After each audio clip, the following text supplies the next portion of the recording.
የአምላካችን የእግዚአብሔር ስም ብሩክ ይሁን። ዛሬ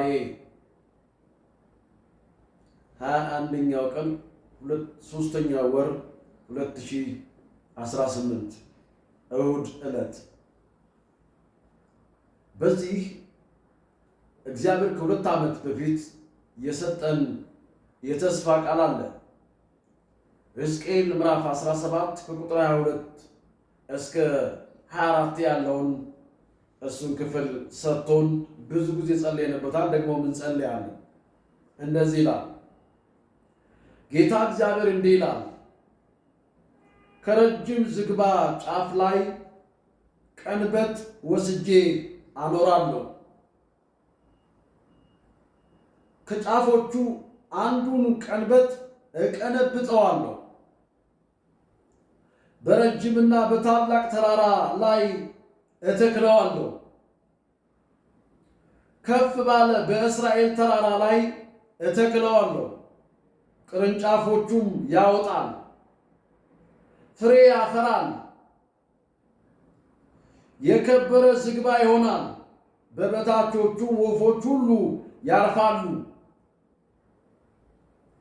በቅርንጫፎቹ ጥላ በክንፎቹም የሚበሩ ሁሉ ይጠጋሉ።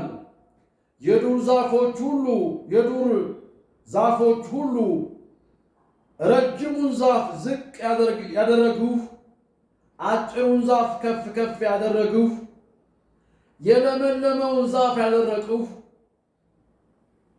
የደረቀውን ዛፍ ያለመለምሁ እኔ እግዚአብሔር እንደሆኑ ያውቃሉ። እኔ እግዚአብሔር ተናግሬአለሁ አደርገዋለሁ ይላል። በዚህ በ1980 እትም ላይ ደግሞ ላንብበው። እንደዚህ ይላል፣ ልዑል እግዚአብሔር የሚለው ይህ ነው፣ ከረዥም ዝግባ ጫፍ ላይ ለምለም ቅጠል ሰብሬ እወስዳለሁ፣ በከፍተኛ ተራራ ላይ እተክለዋለሁ። ይህም ተራራ በእስራኤል የሚገኝ ከፍተኛ ተራራ ነው። ቀንበጡም ቅርንጫፎቹም አብቅሎ ፍሬ ያፈራል፣ የተዋበ ዝግባ ይሆናል። ልዩ ልዩ ወፎች በላዩ ላይ በእርሱ ላይ ያርፋሉ፣ በቅርንጫፎቹ ጥላ ይጠለላሉ። በምድሪቱ ያሉ ዛፎች ሁሉ እኔ እግዚአብሔር መሆኔን ያውቃሉ። እኔ ረዥሙም ዛፎችን እቆርጣለሁ፣ አጫጭር ዛፎችን ከፍ ብለው እንዲያድጉ አደርጋለሁ። እኔ ለምለም ዛፎችን አደርቃለሁ፣ ደረቅ ዛፎችን አለመልማለሁ።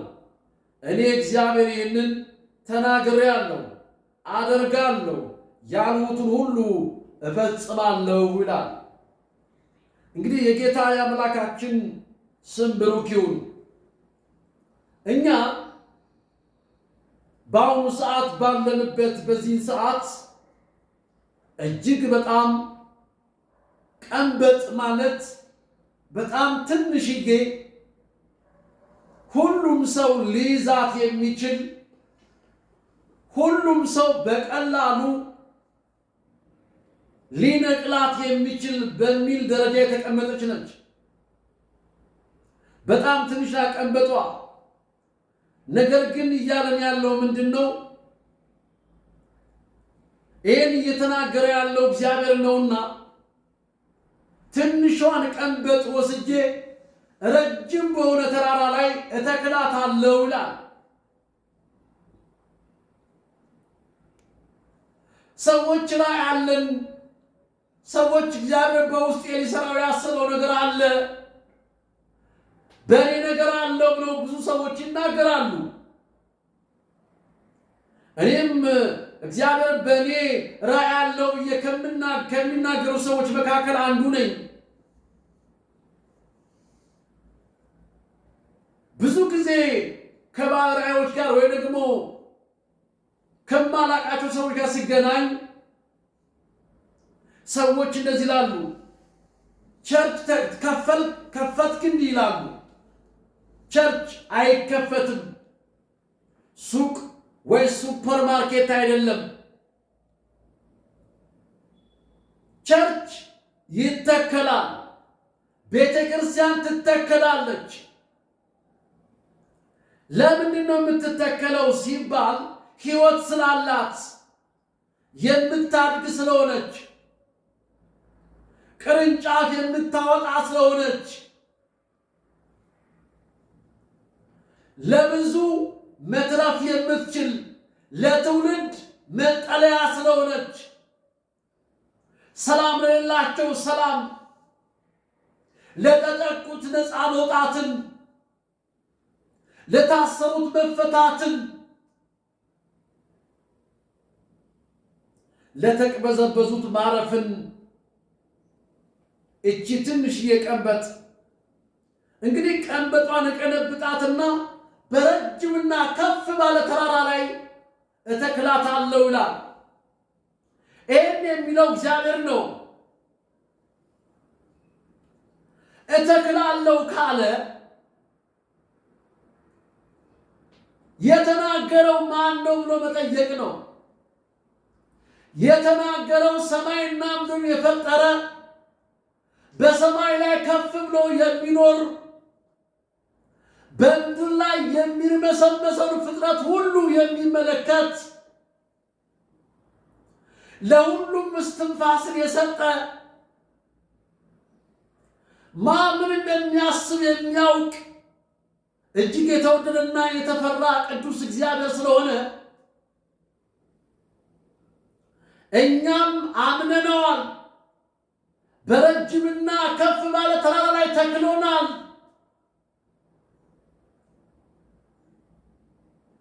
ከተከለን ቀን ጀምሮ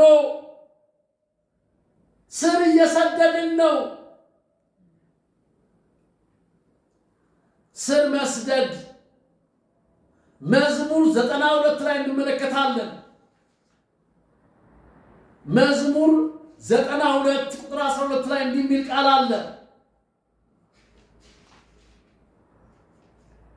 መዝሙር 92 ላይ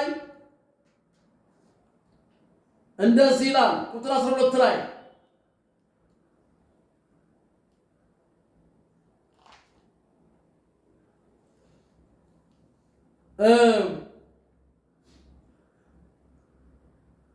እንደዚህ ይላል። ቁጥር 12 ላይ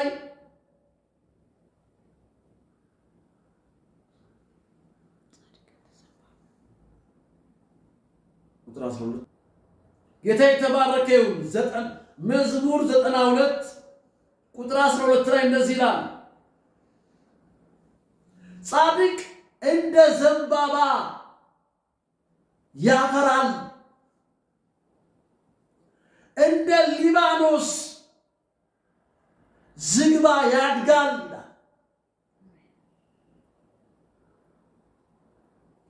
ዘንባባ ሲተከል ቶሎ አያድግም፣ ቶሎ አይታይም። እንደ ሌላው ቶሎ አድጎ የሚፈለግበትን አይሰጥም። መጀመሪያ የሚያደርገው ምንድነው? ስሩን ይሰዳል። በደንብ አድርጎ ስሩ እስኪሰድ ድረስ ጊዜ ይወስድበታል፣ ዘመናቶች ይወስድበታል። ብዙ ሰዎች ያስፈልጉታል። ውሃ ያስፈልገዋል፣ አፈር ያስፈልገዋል፣ ፀሐይ ያስፈልገዋል፣ ዝናብ ያስፈልገዋል። እነዚህ ሁሉ ግብአቶች ናቸው ለሱ። መጽሐፍ ቅዱስንም ሲነግረን እንደዚህ ነው። ስለዚህ እኛ በረጅምና ከፍ ባለ ተራራ ላይ ከተተከልን ቀንበጥ ነው ስጄ ተክላለሁ ካለ እግዚአብሔር ተተክለናል። ስር እየሰደድን ነው። በነገር ሁሉ ነው የምናድገው። በህዝብ እንበዛለን፣ በኢኮኖሚ እናድገን። ባላንስ የሆነ እድገት ነው ማድረግ ያለብን። እንደ እግዚአብሔር ቃል የሆነ እድገት፣ የተንሻፈፈ እድገት ውልግድ ያለ በአንድ በኩል አይደለም፣ እኩል የሆነ እድገት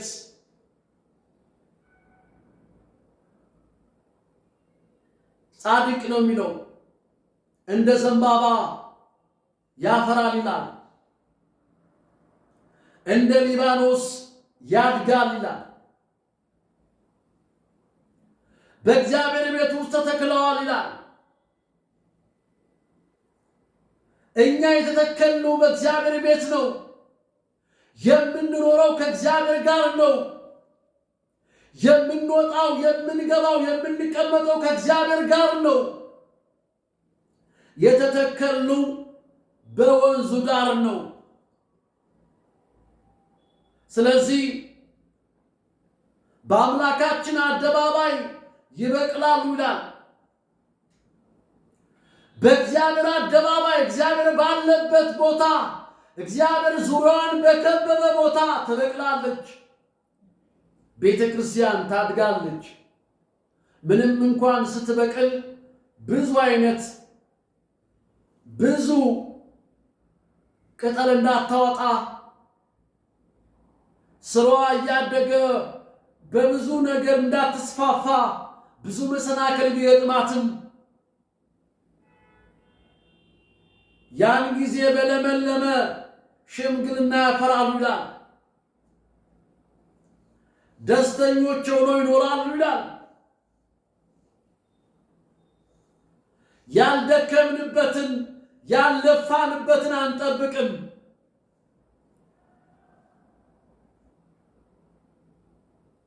እግዚአብሔር ነዶ ሰጥቶናል።